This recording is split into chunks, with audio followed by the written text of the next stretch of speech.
명절을 보겠습니다. 임진, 정미, 신축, 갑오. 자, 신금일주가 미월에 나면 뭐가 필요하겠죠?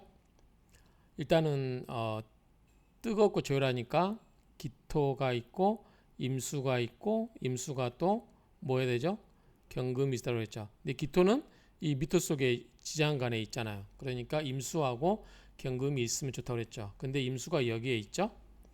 그 다음에 경금은 진을계 뭐 축계신기 오변기정 없죠. 없는데 자, 이 진토가 있기 때문에 진토 속의 개수가 물을 계속 공급해 줄 수 있을 것 같아요. 축토도 마찬가지고. 그런데 문제는 정화와 임수가 뭐죠? 정이만목으로 목으로 바뀌면서 수를 없애버리잖아요. 그래서 수가 결국은 없는 게 돼버리는 거죠. 그러면은 다행인 거는 진토 축토가 축축하기 때문에 토생금은 되는 거죠. 그러면은 그냥 이 위에 임수가 없다 하더라도 임수가 정이만목으로 없어진다 하더라도 축토와 진토가 이걸 해주기 때문에 토생금을 해주기 때문에 신금 입장에서는 약하지 않다라고 볼 수도 있겠죠. 그리고 밑에 어찌됐든 이 토가 이렇게 강하니까요. 오히려 토가 강한데도 간목이 또 소토도 시켜주잖아요. 이 간목을 극지하는 것도 없고 나쁘지 않아 보여요. 자, 한번 봅시다. 정임양투, 정화와 임수가 두 개가 투출됐다.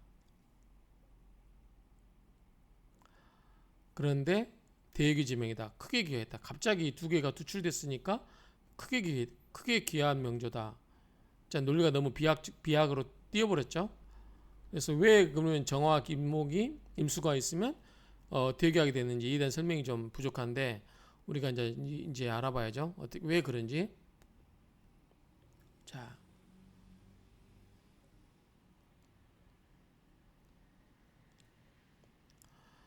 자, 여기까지는 원문이고요. 자, 이 명조 밑에 서라고 평조니까 볼까요? 이 명조는 기묘한 것이 신금일주가 축토에 좌림한 것으로 자신의 묘고지에 통근하였다. 이게 또 묘고지가 되네. 축토가 금의 묘고지잖아요. 축토가 미중 정화는 이 미중의 이 정화는 천간에 투출하여 오화에 등록하였다. 여기에 뿌리가 되죠. 등록하였다. 등록하였고 임수 역시 자신의 묘고지인 여기에 진토에 있죠. 자림하고 있죠.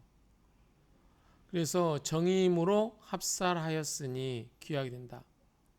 신금 입상에서는 정화가 칠살이잖아요. 그런데 임수가 정임한목으로 칠살을 제거해 버렸으니 귀하게 된 거다. 이런 논리네요. 명대의 육하고 낭주의 명조다. 낭주는 각 사랑 중이며 육부 아래 부속기관인 경력사의 수장으로서 정오품의 배설이다. 이거 우리가 알 필요는 없는 거고요. 어쨌든 낭중의 명조인데 여기서 우리가 이제 볼 거는 이 정화가 7살이라는 거죠. 7살인데 임수가 합거해 가버렸다. 그래서 7살을 제거해서 좋았다라고 보는 것 같은데 자, 정화는 미토 속에 정화가 있는데 뿌리를 두고 있죠. 특히 오화이 뭐요? 같은 의미이기 때문에 록이고요. 신금은 축토에 아까 제가 진토 축토에 축토가 있기 때문에 생을 받는다고 했죠. 근데 임수는 또 뭐냐면 진토 위에 있기 때문에 뭐예요? 이 수의 고장제 있잖아요. 그래서 어쨌든 이 수도 강하고 칠살도 강한데 두 개가 합을 해서 없어졌다. 칠살을 제거해서 귀하게 되었다라고 이렇게 보는 것 같아요. 자, 그래서 귀하게 보는 것 같은데 자, 이일루 선생님의 분석을 볼까요? 이 정화 살성을 임수가 합거하고 습토인 진축토가 화로서 화를 설기시키며 오화를 설기시키고 밑에 속에 정화를 설기시키는 거죠. 설기하며 인간 신금이 축중에 뿌리가 있어 힘이 있고 연지 진토를 보았으며 미월은 토가 왕성하므로 신왕사주가 틀림없다. 이제 밑에 말씀 안 되는데 축토와 진토가 있기 때문에 어쨌든 토생금을 받는 거죠. 신앙환 근본적인 이유는 토가 강하기 때문이고 그렇죠. 세 개나 토가 있죠. 그리고 다 진토, 축토가 있어서 뭐야? 습기가 있다라는 거. 강한 토를 화가 생조하는 구조이다. 화생토, 토생금 이런 구조라는 거죠. 즉 화토기운이 기신이다. 화토기운이 기신이다. 화가 토가 설기시키는 게 화의 기운을 칠사를 빼는데 왜 기신이라고 하죠? 팔자 자체에 신금의 수기를 설기하는 용신임수가 투출하고 정화 살성이 오화에 걸룩이면서 배득증화를 이룬 사주로 운의 흐름도 희용신으로 흘렀다. 뭐 그런 얘기인가요? 신금수로 아름답다. 명나라 때 낭중배수란 유가고의 명중이다. 금수운을 흘렀나요? 여기 보면은 신유술 해자축 금수운을 흘렀죠. 금수 이렇게 흘렀고요. 운도 그래서 괜찮았다라고 이렇게 보는 것 같습니다. 썩 공감은 안 되는데 뭐 이렇게 볼 수도 있죠. 자, 해설하고 평주인데 자 원문을 갖고 와서 보겠습니다. 명조를 자 이렇게 놓고 보겠습니다. 차조 이 명조는 묘함이 제 있다. 어디에 있냐면 신금 좌측. 자 신금이 축토 위에 앉아 있는 게 묘하다. 축토 속에는 뭐가 있어요? 축기신기가 있죠. 축계 신기. 그래서 밑에 축토에 앉아 있으니까 나쁘지 않죠? 통근신고. 자 축토는 뭐죠? 금의 고장지죠. 그러니까 신금 일주의 고장지에 통근하고 있다 그 말이죠. 미중 정화, 이 미토 속에 정화가 투출되어 있다. 그래서 등노고 정화는 오화에 뿌리를 두고 있다. 녹이죠. 같은 음의 화기 때문에 녹이죠. 임수 역시 진토 위에 있는데 역, 좌, 신고 수의 고장진 진토에 앉아 있다. 정임 합살. 자, 정임으로 이 정화가 칠살인데 정임 한목으로 칠살을 제거해 주죠. 그래서 위귀 칠살을 제거하니까 뭐가 돼요? 관적인 작용을 한 거죠. 위, 명, 육하고 낭중 명조라. 이 명조는 명나라 시대의 육하고의 낭중이라는 사람의 명조다. 낭중은 이제 직위를 말하는 거죠. 육하고 낭중의 명조다. 제가 이제 앞에서 봤을 때는 잘 몰랐는데, 자 어쨌든 이 정화가 칠살인데 정임한목으로 없어졌는데 임수가 진토에 힘이 되고 고장지고 신금도 축토에 뿌리가 되는데 고장지고 토가 이렇게 왕해서 토생금이 됐죠. 그래서 일간이 강해졌다. 뭐 이 정도. 그리고 정화의 칠살이 오화에 뿌리를 두고 강해졌는데 이 칠살을 합거해 가서 관이 합거를 해버리니 뭐가 됐다? 아니 살이 합거되니 관적인 작용을 해서 뭐하게 됐다? 귀하게 되었다. 이 논리인 것 같아요. 공통보감의 이제 해석 방법이니까 참조하시면 될 것 같아요. 자, 두 번째 명조를 보겠습니다. 또 두 번째 명조를 나름대로 분석을 해봐야죠. 저도 이거 지금 해놓은 지가 아주 오래돼가지고 그냥 미리서 안 읽어보고 하는 겁니다. 그러니까 여러분도 이렇게 연습을 하시면 돼요. 자, 신금일주가 미월에 앉았어요. 미월에 태어났어요. 뜨거운 토인데 여기도 미토가 있죠. 그런데 별로 좋지는 않죠. 그럼 뭐가 있어야 돼요? 임수가 있어야 돼요. 근데 기토가 있냐면 여기 미정을기가 있죠. 기토가 있으니까 임수만 있으면 돼요. 임수가 있어 없어요? 없잖아요 지금. 그리고 여기에 목이 이렇게 강해요. 재성이 감당이 되겠어요? 안 되겠죠. 신금이 강할 이유가 하나도 없어요. 미토가 저토라서 토생금이 안 된다고 보면 되고, 중요한 건 이 유금에 뿌리를 두고 있죠. 그래서 이것도 녹이 될 수 있죠. 그렇죠? 녹. 신금이 비급이 되고 정화가 화급금에서 이 정화가 재생살을 해버리죠. 이게 지금 정화가 살이잖아요. 그런데 정화가 이 유금이 앉아있기 때문에 힘은 없어요. 근데 미토 이 미정에 정화가 있잖아요. 여기 뿌리를 두고 있잖아요. 이 정화를 없애주는 게 필요한데 정화를 없애주는 게 없어요. 재생살 해주면서. 그래서 수운이 와야 되거나 수가 있어야 되는데 수운이 없죠.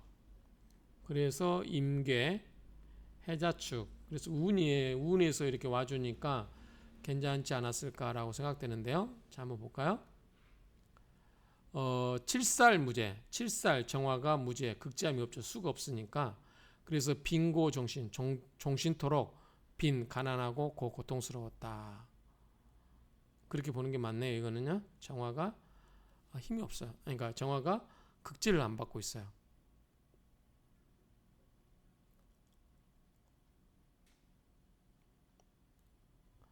자, 밑에 설화구평주 부분이 이거죠. 신금일주가 미토에 자림하고 있으니 진흙이 조열합니다. 제가 미토는 뭐랬어요? 미토 속에 미정을기 그랬죠. 그래서 학교 바싹 이런 대학볕에 달구어진 학교 운동장 또는 사막 그 생각을 했죠. 미토는 바짝 메마른 토에 그래서 뭐가 필요하다? 물이 필요하다. 그래서 임수가 필요하다고 했죠. 저열함으로 인해서 날리는 재처럼 되었으며 비록 시의 기록이 있어요? 유금 그렇죠? 녹이죠. 아까 녹이라고 이야기했죠. 녹에 시로 이제 녹을 들어가고 했는데 의미할수라도 또한 칠살에 대한 이 정화가 너무 칠살에 대한 화급금을 하는데 이 정화를 극지를 못 해주고 있죠. 또 이 앞에 이 재성이 생해주고 있잖아요. 그래서 근데 우운에서 해자축 수운을 이렇게 흘렀으니까 특히 요거는 상관없는데 후반부는 천간에 수가 투출되지 않아서 정화를 극지를 못하는 거죠. 칠살에 대한 제복도 없다. 평고된 모습의 명조다. 그래서 뭐다? 빈고한 명조다. 그 말이죠. 자, 시의 걸록을 만났으나 신금이 유를 만났으나 정화 칠사를 제극하고 토를 자윤하는 수가 하나도 없죠. 평생 가난하고 고통스러웠던 명조다. 이건 좀 우리가 대운을 본다면 이건 좀 아니죠. 초년은 20대 초반까지는 그래도 임수가 오고 밑에 신금이 왔잖아요. 신유. 금의 운이 왔고 위에 수가 왔는데 이때는 자기가 어려서 이때는 어렸을 때는 부모의 영향을 받기 때문에 그럴까요? 어쨌든 이런 때도 나쁘지 않았고 밑에 보면은 해자축 수운이 왔단 말이죠. 이렇게 수운이 왔는데 천간에 수가 나오고 있지 않은 게 참 안타깝네요. 이때 이게 천간에 수가 나왔으면 이때만큼은 좋아하지 않았을까라고 이 얘기를 해볼 수 있는데 그것도 없는 것 같아요. 그래서 이 정도 보면 될 것 같아요. 자, 설하고 평주를 보겠습니다. 신금 좌미. 자, 신금이 미토 속에 앉아 있고 미토에 앉아 있고 조운이 바짝 메마른 진흙이 성회 제로 변하니 그러니까 학교 운동장처럼 흙이 너무 바싹 조열해가지고 먼지처럼 날린다는 거죠. 비록 시봉 귀록. 자, 귀라고 하는 것은 시이기 때문에 그래요. 이게 자기가 말년운이잖아요. 돌아갈 운. 말년에 유금이 신금한테는 록이 되죠. 같은 오행의 같은 음양이니까. 그런데 이 칠살무제 이 정화를 극제해 주는 게 하나도 없으니 어떻게 해요? 바짝 메마른 평고한 명조다. 그래서 일생 동안 어떻게 된다? 빈고했다 그 말이죠. 빈고했다. 특히 중년에 해자축 수운이 왔어도 천간에 수가 나오지 않았기 때문에 그러면 앞에 임신이라든가 계유 때는 어떠냐? 이때는 너무 어렸을 때죠. 자기가 뭔가를 할 수 있는 때가 아니에요. 그러니까 뭐 본인에 관련된 뭐 공부라든가 이건 할 수 있었겠지만 그렇게 썩 뭔가를 돈을 벌거나 그럴 수 있는 운은 아니었다 이렇게 생각이 됩니다. 그래서 일생 동안 공고했다. 이건 수가 절대적으로 필요하다고 봅니다. 어쨌든 이 정도로 해서 마무리하면 될 것 같습니다. 자, 이상으로 마치도록 하겠습니다.